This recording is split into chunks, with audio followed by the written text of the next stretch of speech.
Thank you for introducing me. And indeed, I now work at PwC, but I did a PhD in the Maasstad Hospital, which I will tell you more about, and at the Rheumatology department. So most of these slides are from the Maasstad Hospital and the research I did there. So a small agenda for the webinar.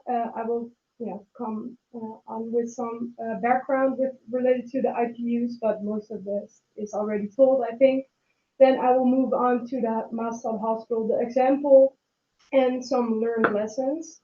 So as already mentioned, the IPUs are really part of the value agenda. And the IPU, in my experience, is a dedicated team, and the core of the IPU is that it's organized around the needs of patients. So that's also why I think it's the first step that Porter and Thijsberg explain in the value agenda. So you have to organize into these IPUs before you can move on to the other steps for the implementation of value-based healthcare in practice. So a small recap, what is value-based healthcare? So I will come back to this equation later, so that's why I explain it on this slide. So within value-based healthcare, value is defined by quality, by dividing quality by cost. And quality, I think, should be measured through assessing patient-reported outcome measures, and costs are measured over the full care cycle, so over the full IPU. So in the Maasstad Hospital, I looked at the full cycle of care, but I will first give you some background information on the Maasstad Hospital. So actually, value-based healthcare was introduced in 2006 by Porter and Thijsberg, and from then on, the Maasstad Hospital and especially the Rheumatology department, because my professor is really a leader in value-based healthcare, started to implement value-based healthcare in practice. So they started by visiting a patient-centered annual rheumatology event, and from then on, more steps have been proceeded. And what especially was important in this aspect, that in 2016 they came up with a patient panel, which included over 70 patients with inflammatory arthritis, and in the panel they really discuss about new developments or new treatments with the patients. And from there on, they also joined the Santion benchmark in 2018. And as part of my research, we looked at the joint decision report, which I will tell you more about later, and the joint engagement study. So yes, as I told you, it developed from patient participation to more shared decision making, as it's shared decision making is really an important part of value-based healthcare in the Netherlands. As mentioned before, Santion is a national collaboration of regional non-academic trainee hospital, and for a couple of disease areas, and also for RAs or rheumatoid arthritis, they come with a group of professionals and they examine all the costs and effects between these hospitals to learn from each other. I will tell you more about that. But the Maasstad Hospital is also in the second largest city of the Netherlands, so there's also a lot of regional collaboration.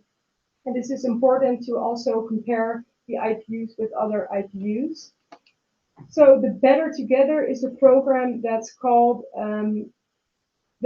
to measure within RA the outcomes and costs, which I worked on within the Maasstad, St. Antonius, and MST. So there are three hospitals. They were really measuring and comparing their outcomes in the practice to learn from each other. So not say like you're doing it right, you're doing it wrong, but really learn from each other's challenges and mistakes.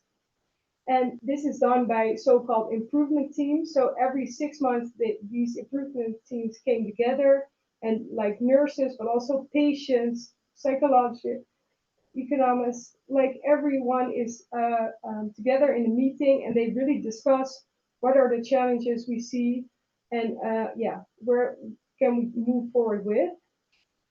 But this is already on a national basis.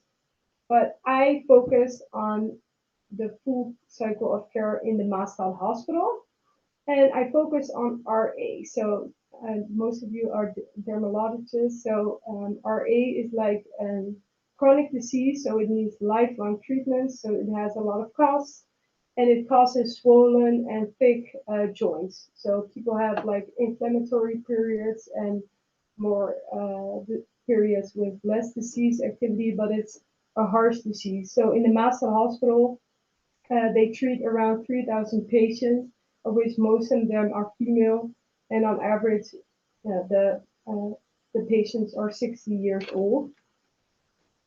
But to move on to how to measure both the costs and outcomes, which is a very important part of the IPU, you actually proceed through these 7 steps. So first you select a disease area and define the care delivery value chain. So the care delivery value chain is actually a part of the concept of Porter and Thijsberg, and it's a guideline to give a quick overview of the most important steps that are used in the IPU. And from there, you can move on to determine the full cycle of care. To in the end also link the cost of the full cycle of care. You also need step 4, 5, and 6, but I will not elaborate on that. So I will focus on 3 and 7. So step 3 is determine the full cycle of care. And the full cycle of care for me and for Porter is actually looking at these 6 phases of the full cycle of care. So if a patient comes to the hospital, this is already in the diagnosis phase. So if you have to look into the full cycle of care, you actually need to look at all the steps a patient is involved in the care cycle. And we did this for the RA patients, and this is an example of a part of the diagnosis phase. So before a patient comes to the GP, it is monitored by himself mostly. But then if he gets like a swollen or thick joint, he visits the GP. The GP says, okay, maybe it's an RA, so you get a referral to a rheumatologist. At the hospital, they perform diagnostics, so this can be lab tests, but also x-rays. And afterwards, you get a consultation with the rheumatologist to really determine, do I have RA or not? If that's the case, you get a new appointment via the counter. So to determine the full cycle of care, it's important that you really look into all the steps a patient has to undergo within the care cycle, because in the end, you need this to define, for example, practice variation between healthcare providers, so you can learn from each other, not even on more regional or national place, but also in a hospital. You can learn a lot from each other. You can identify areas of improvement within the full cycle of care. So for instance, we saw that the patient has to go to the hospital 2 times a week, but we could combine it in 1 day. So that's why we can optimize processes within the full cycle of care if you look into the IPUs. And if you also look at the cost, you can move on to the value equation. So by obtaining the cost for the full cycle of care, we did this by combining direct, indirect costs, and honorarium costs. So we sum the total cost of the full cycle of care. And this is important in the concept of value-based healthcare, but we want to look at the costs, but also the outcomes. And moving forward with the measurement of quality of life, we have to look at both of these aspects. So we measure the cost by going through the 7 steps, but we also want to know how is the patient's quality of life, or what is her value associated with the full cycle of care. So in this case, at the rheumatology department, we use prompts for that. And prompts are questionnaires that measure patient outcomes. These can either be patient generic or disease specific, and it depends on the set you use. So in the Maasstad Hospital, we use the ICHOM standard set for IA, and it can also be used for RA. And the ICHOM set looks like this. So you have different components that we use in the ICHOM set. It looks at productivity. So can I go to work? Can I go to school? But also, am I tired? What kind of pain am I in?